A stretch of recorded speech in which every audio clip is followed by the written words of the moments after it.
talk to you a lot about short films. This will probably be a little bit longer than our normal ending. I was going to say, just but we've 'cause been you're talking about short an films all this expert. time. Yeah, but you are the expert. You wrote the book on the genre. Okay, so let's talk about the book.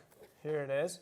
It's called Making It Big in Shorts, The Ultimate Filmmaker's Guide to Short Films. And there's lots of, I don't know if you guys can see, but there's lots of YouTube videos here on the cover, a mosaic of YouTube. Well, because this is the second edition. The first edition was written before YouTube, which, as we know, has changed everything in the world. I know it's hard to believe there was a time before YouTube, but there was. I remember it. I don't know if I do. Yeah, isn't that, no, truly, it's amazing to think of that YouTube is not that old, actually. So that's why this one is emphasizing that it actually is post-YouTube, and the new version is, of course, in the new era of everything digital. Yeah. So what made you write this book? Wow.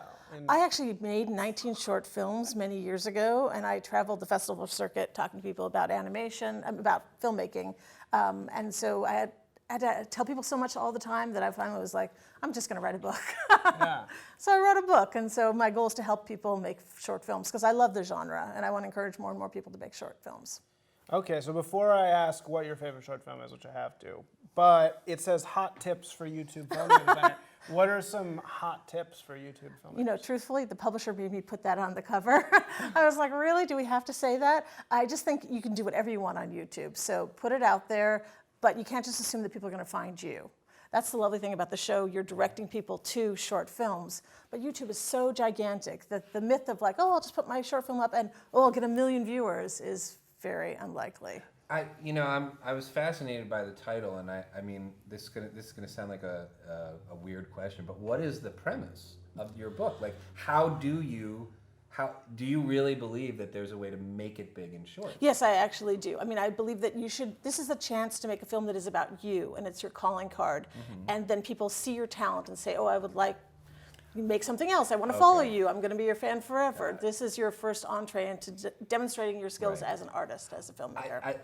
That's absolutely 100% true. I actually think it's maybe even bigger than that because I think this is where it's all going.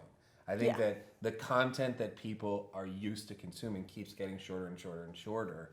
And so eventually short films, I think, are going to become more mainstream. See, I think so too. And I actually teach low-budget filmmaking at UCLA Extension where I have to talk about features all the time.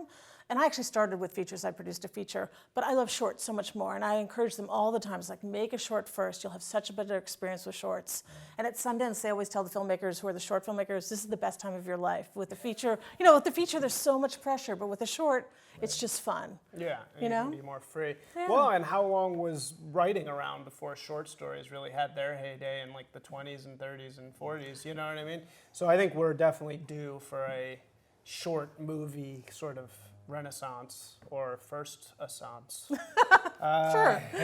So anyway, before we go, you gotta tell us favorite or top 5 short films ever? Wow. Well, I guess the short film that I always tell people about over and over again is George Lucas in Love. Have you guys ever seen George Lucas in Love? Wow, no. Well, they take it off the web all the time because fans put it up and then they have to take it off. But it is, of course, a Shakespeare in Love meets George Lucas, where you tell the story of George Lucas at USC and how he's influenced to make Star Wars based on all the connections. What are the...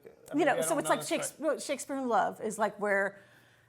something happens and then he puts it into his play. Oh, so it's all the stuff that happens at USC that he then connects to, and that's how he made Star Wars. So it's really funny. How does he get the Wookiee? Exactly, that's what you want to see. There's a guy fixing his car, and somebody calls his name, and he has long hair, and he knocks his head on the hood and goes, "Arr!" And then you see him clock it, and he's going to put it in there. It's fun. It's got a fun little twist at the end too. I highly recommend it. Keep your eye out. Well, It'll go up on YouTube and come off YouTube all the time. Really? All right. Well, we'll throw that in the links to George Lucas in Love if